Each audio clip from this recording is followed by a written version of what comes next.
Hello everyone, I'm Tracy and thank you for tuning in today. So today's video is going to be mainly about the latest statement by Governor Greene about the disinformation campaign that he's putting on Russia or China, or Russia and China.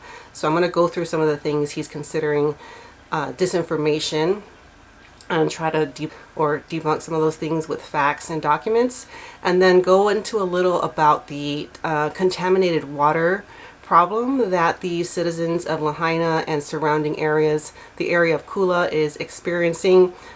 Till recently, they were told not to use the water, even if you boil it, and definitely not drink it. And they're still saying not to drink it, but they're considering it the contaminants at a safe level. Anyways, I'll go a little bit into that towards the end of the video. But let's start out with a clip of Governor Greene. He did this, I believe yesterday, on one of the local news stations. A disinformation campaign immediately after the Maui wildfires was spread by China and Russia. That campaign made the government's response to the disaster even more difficult. Mahealani Richardson joins us with the latest. Mahel. Well, Mark and Ash, from weather warfare to floating bodies on another island, thousands of missing children to a Maui land grab. The deadly fire and high winds that destroyed Lahaina spread at unprecedented speed. And so did misinformation and disinformation linked to China and Russia.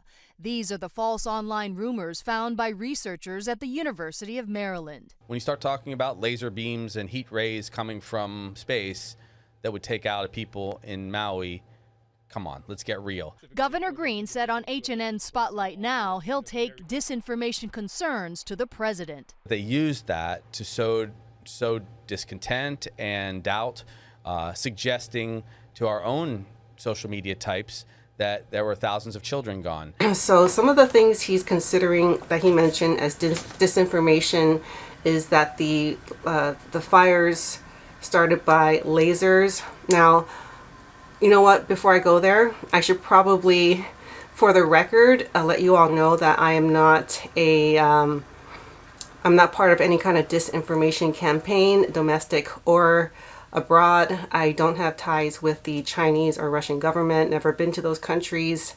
I come up with these ideas for the most part on my own, and I work with a couple people, but I'm definitely not in contact with anyone outside of my very small circle.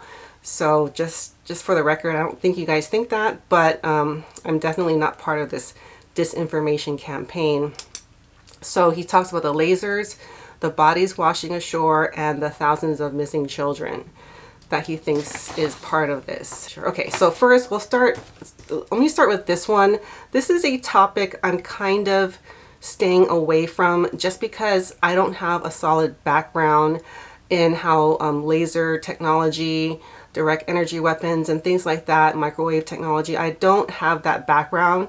So I don't have enough evidence and expertise to really speak on that. And until we have more evidence, like you know, samples from the burn zone, a complete arson investigation from the first fire, I really can't say that. I've never claimed that that was what caused this fire. I think it's important that we find out, but I just don't think I'm a good person to discuss that. So I've never really, you know, gone too much into that, but I have touched on the other two, which is the bodies washing ashore and the missing children. So let's start with the children. I know if you're watching, you're probably concerned about this because it has not been brought up from the officials. So let me get my numbers. Before the fire, I'll put the chart up here. There were 3,001 children enrolled in the 4 schools in the Lahaina area. So you can see right here, King Kamehameha III Elementary, 624 students. Princess Nahi Ena Elementary, 707. Lahaina Intermediate, 658. And Lahaina Luna High School, 1,012, for a total of 3,001. So this was taken the day before the fire, because school is supposed to start the day after.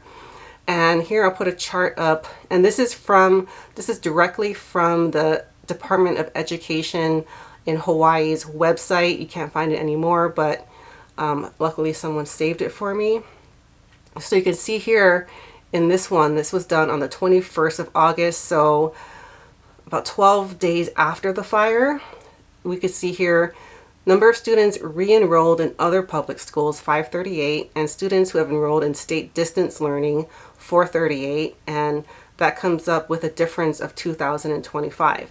So I understand probably since the 21st, there have been a lot of other students that have been found and identified, although we don't exactly know because the government hasn't discussed this topic whatsoever. You know, what's being done, how they're looking for these children, how many have been found and how many have not been found. So it's only natural for everyone following this story to come up with some hypothesis of why there are so many unenrolled students after the fire.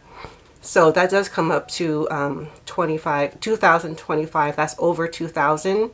So let's say even 1,000 of those students have been kind of found to be alive and safe. That is still over 1,000 children unaccounted for according to the enrollment. So that is not disinformation. This is information put out directly from the State Department of Education. So that is not disinformation. And then another thing he says that is disinformation put out by this campaign is that there are bodies washing ashore on other islands. The government has still not addressed the number of deceased people in the water. And there have been many eyewitnesses saying that they saw dead bodies in the water. People that went in the water, survived, said that a lot of the people around them did not survive. So they have not acknowledged that. I think the mayor said there was one deceased body in the water. But I did do a story earlier about a dive team that was assembled, about 55 men that went in the water, the 4-mile area off the coast of Lahaina, looking for deceased bodies. So that makes me think there was a significant number of dead bodies in the water that probably washed ashore in Maui. But because of the proximity to a couple of the other islands, namely Lanai is visible from Lahaina. So in a couple of weeks, I don't know exactly how fast the currents go, but I do know the Hawaiian Islands do have a lot of very strong riptides, and a lot of times the riptides will come up into the shore and then kind of circle out. So I learned this from my father. He was a fisherman and diver and taught me a lot about how to read the ocean and the water. You can actually see the riptides if you look closely. And he taught me how to, get out of one. If you are caught in one that goes out to sea, those are the ones that are really dangerous. But it is not impossible that some of these deceased bodies did make it to an outer island aside from Maui. So I don't have proof. I did hear that this happened, but I don't have a firsthand eyewitness or pictures of this happening. I just think that it's not too outrageous to think that happened. So that's my opinion on that. What else did he say? I think those are the main things that he claimed were part of this disinformation campaign, which is kind of ironic because the fact that they're putting out this message is in itself disinformation. Anyhow, I just wanted to bring that up because I was actually preparing for that to happen. It's kind of like pulling they need one more trick to kind of let things blow over, and they're using this as kind of a desperate move, I think. And it's another example of how the officials are feeling pressure to do something to quell these. They're not, to me, not disinformation. These are facts, observations with evidence to back it up. So that's really what I'm trying to do. I try to bring information where I have documentation, firsthand witnesses, and pictures and video. So that is what I have to say about that. I did want to touch on this water, this new announcement about the water. They said that the amount of this chemical is called trinitrotoluene. I'll put the name up here. It's a pretty long word, but it has been found in the water going into Lahaina and Kula, and this chemical is known more commonly as TNT, which is an explosive. So we've probably all heard of TNT, right?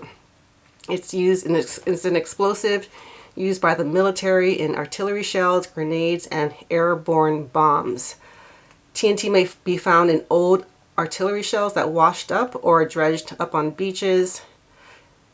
They also use it to make dye and photography chemicals. So I'm going to look a little bit more into other uses for this chemical. It's a little odd that there's an explosive in the water supply, but I did want to also include, in case you are in this area, the results or the health effects of being exposed to this chemical include anemia, abnormal liver function, skin irritation, and cataracts. So this is a pretty serious chemical. So if you are in that area at all, I would try to avoid using the water as much as possible. You know, they're saying it's a safe amount, but when they make that statement, in order to be confident to make a statement like that amount is not dangerous, especially when they're saying to not drink it, they would have to conduct some sort of study, expose people to this chemical over a long period of time, and then follow that for years to see what the short-term and long-term effects of the chemical is on the human body. And that's a very difficult experiment or trial to conduct. You know, it's unethical, and oftentimes, you know, not only do people not want to participate in that, but researchers would probably not want to purposely poison people knowing that the findings will eventually become public, possibly. So anyways, that's my take on that. I'm going to look a little bit more into it and I'll report back.